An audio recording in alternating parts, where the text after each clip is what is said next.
अब देखेंगे हम ग्राफीय विधि से गति के समीकरण का निगमन हमको करना आ गया, परंतु अब ग्राफ की सहायता से निगमन करना है। तो कैसे कर सकते हैं?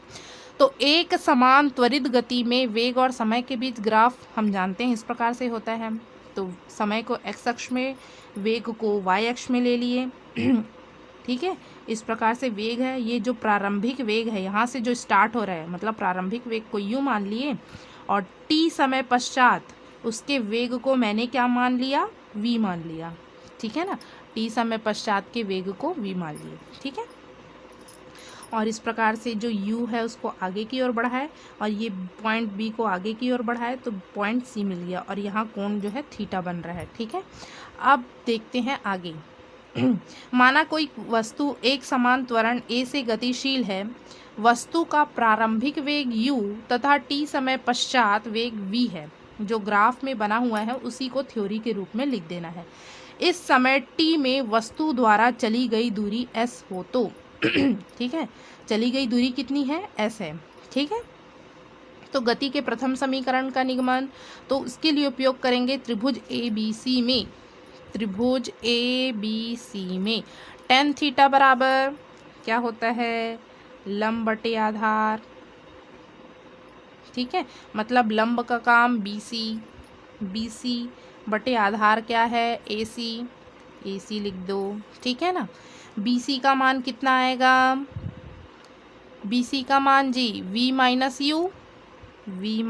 U और AC का मान कितना आएगा? तो यहाँ पर मान कितना है? T, यहाँ पर क्या है? 0, तो T माइनस 0, तो वही मैंने यहाँ लिखा है। tan थीटा बराबर लंब बटे आधार BC बटे AC। BC का मान V minus U upon AC का मान T माइनस 0, तो V minus U upon T minus 0 मतलब T। अब हम जानते हैं एक समान त्वरित गति में जो ये tan थीटा होता है, या ढाल या प्रवणता भी बोलते हैं इसको, वो किसको दर्शाता है? त्वरण को। tan थीटा बराबर a निकाले थे कि नहीं त्वरण, तो tan थीटा की जगह मैं क्या लिखूंगी? a।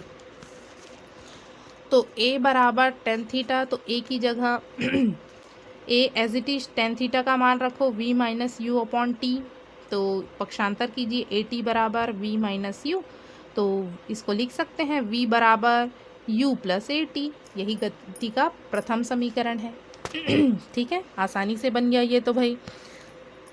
गति का द्वितीय समीकरण का निगमन करते हैं, तो विस्थापन निकालना सीखे थे हम लोग।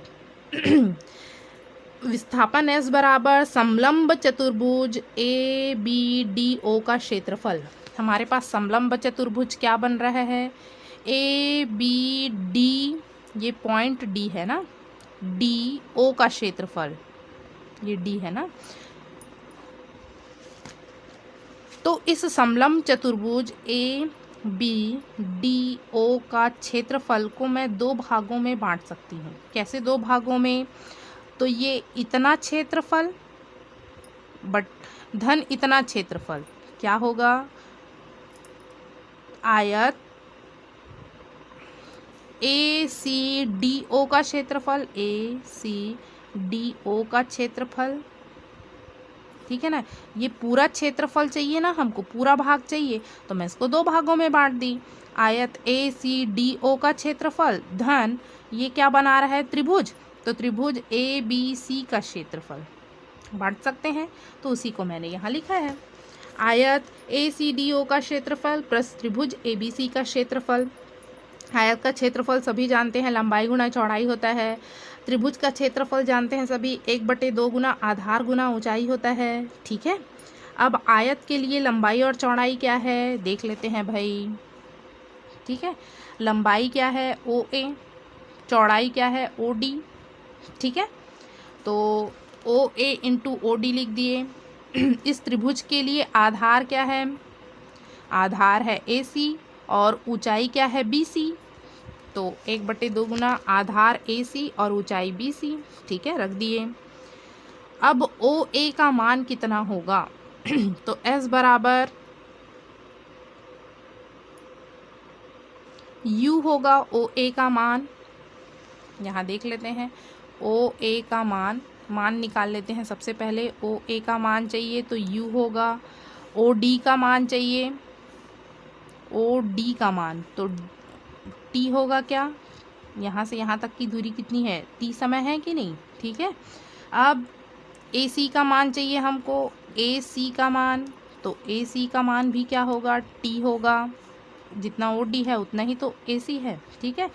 बी सी का मान कितना होगा, तो बी सी का मान होगा, यहाँ से निकाल सकते हैं v माइनस यू, ठीक। सभी मानों को रख दो, यहाँ पर पुट कर दिए मानों को, वैल्यूज़ को। ए सी को मैंने t माइनस 0 लिख दिया है, या t भी लिख सकते हो। तो s बराबर क्या आ जाएगा, U T plus half T into V minus U, 0 हट गया, ठीक है ना, 0 से मल्टीप्लाई करेंगे तो 0 ही आएगा, ठीक है। तो s बराबर आ गया you T plus half T into T, क्या हो जाएगा, टी का स्क्वायर, ए टी स्क्वायर आ गया गति का द्वितीय समीकरण, ठीक है। ये भी बहुत आसान है। गति का तृतीय समीकरण का निगमन देखते हैं। पुनः हम विस्थापन का सूत्र लगाते हैं। विस्थापन S बराबर समलंब चतुर्भुज ओ ए डी बी का क्षेत्रफल। अब जो हम लोगों ने पढ़ा है वही सूत्र लगाते हैं। तो S बराबर 1/2 समांतर भुजाओं का योग, ठीक है, इनटू समांतर भुजाओं के बीच की लंबवत दूरी। तो समांतर भुजाओं का योग क्या है, यहाँ पर समांतर भुजा कौन कौन सी है, ए ओ और डी बी, ठीक है। समांतर भुजाओं का क्या होगा, योग ओ ए प्लस डी बी। समांतर भुजाओं के बीच की लंबवत दूरी क्या है, दोनों के बीच की लंबवत दूरी क्या है, तो ओ डी है भाई, दोनों के बीच की दूरी, तो इंटू ओ डी रख दिए, ठीक है। O D B D, O A B D और ओ डी का मान रखते हैं। तो ग्राफ की सहायता से हम निकाल ही चुके हैं। ओ ए का मान क्या आएगा, यू, ओ डी का मान आएगा v, देख लो, ओ ए का मान आएगा u और ओ डी का मान, सॉरी बी डी का मान ना, बी डी, दो समांतर भुजा है ना उसका, ओ ए का मान आया u और बी डी का मान, यहाँ से यहाँ तक का वैल्यू क्या है जी, v है कि नहीं, तो v लिख दिए, इनटू क्या है ओ डी। ओ डी का मान हम लोगों ने निकालना देख चुके हैं, क्या होता है, ओ डी का मान होता है t, ठीक है। तो इस प्रकार से ये आ गया। अब हम जानते हैं t बराबर क्या होता है, गति के प्रथम समीकरण से निकाल चुके हैं, इसको पक्षांतर करो, v माइनस यू, t बराबर आएगा v minus u upon a, v minus u upon a. तो s बराबर 1/2, ये समीकरण 1 नाम दे दो इसको, ठीक है। तो s बराबर 1/2 u प्लस वी, टी का मान रखो, ठीक है, समीकरण 1 में, तो v माइनस यू अपॉन ए।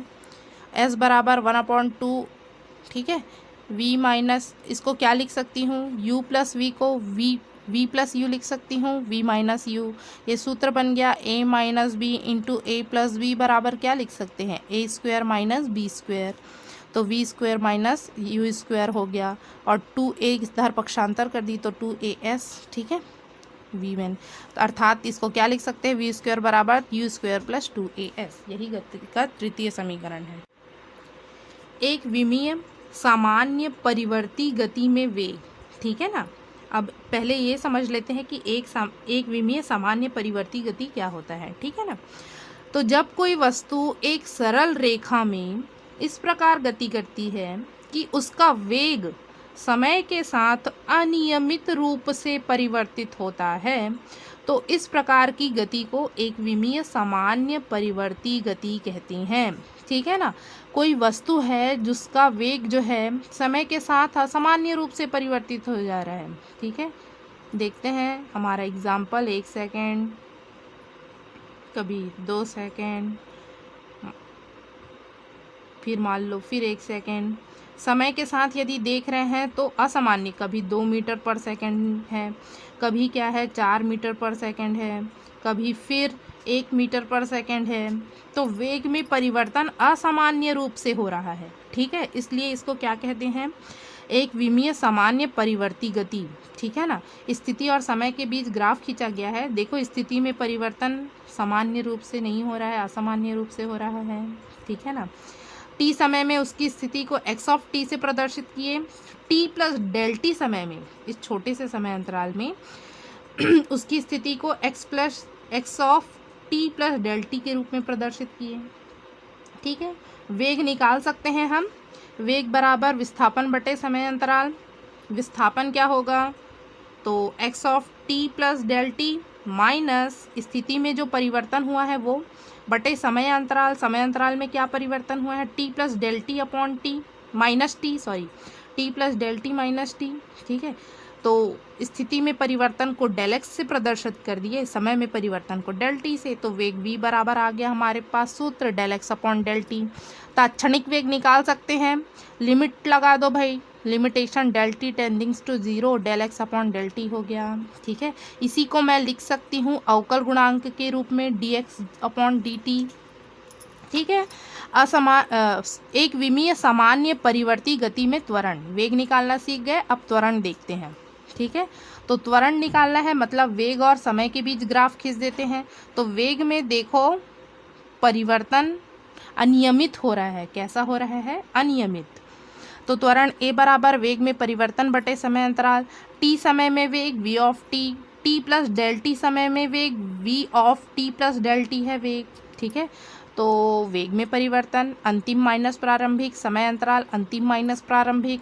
ठीक है, तो वेग में परिवर्तन को डेल वी से प्रदर्शित कर दिए, समय में परिवर्तन को डेल टी से प्रदर्शित कर दिए। तात्क्षणिक त्वरण निकाल सकते हैं, आसानी से निकाल सकते हैं, हम एक्सपर्ट हो गए हैं तात्क्षणिक निकालने में। ठीक है, तो limitation del t tendings to zero del v upon del t. इसको क्या लिख सकती हूँ मैं, अवकल गुणांक के रूप में D V upon D T. V का वैल्यू हम जानते हैं, ये तो आ गया एक सूत्र। v का वैल्यू हम क्या जानते हैं, क्या होता है, D x upon D T होता है क्या, तो मैंने यहाँ लिख दिया v का value D x upon D T. D upon D T पहले से ही रखा हुआ है हमारे पास, v का वैल्यू रख दिए D x upon D T. मतलब जो अवकल गुणांक आएगा उसका पुनः फिर से अवकलन करना पड़ेगा, तो उसको लिखते हैं D two X upon D T square. क्या लिखते हैं, D two X upon D T square. तो ये जो है त्वरण स्थिति दी रहेगी, x क्या है, स्थिति है ना, स्थिति दी रहेगी तो त्वरण निकालना है तो 2 बार समय के सापेक्ष अवकलन करेंगे, और वेग दिया है तो त्वरण निकालना है तो 1 बार समय के सापेक्ष अवकलन करेंगे। इसका मतलब ये है। ठीक है।